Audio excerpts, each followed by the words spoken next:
Halo agar Hilmi Family. Well, let's watch Acaruf. Igni keronni jige Ethiopia jigde kaseka.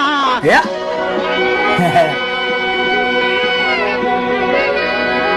Igni keronni jige Ethio Ertra wali tararseka. Nansobe. Nansobe. Nansobe. Nansobe jolle oro.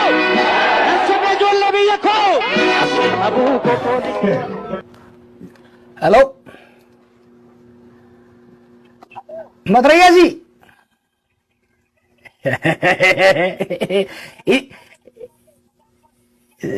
Si kok ani jana kok mani anu sodaadhan si laalaa ture taa'ee tani maal jedha bakka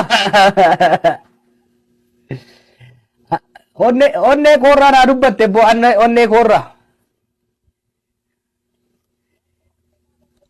lakka bo dhugaa har'a Oromoo hunda irra dubbatte beektaa garaa Oromoo hunda waanuma jiru dubbatte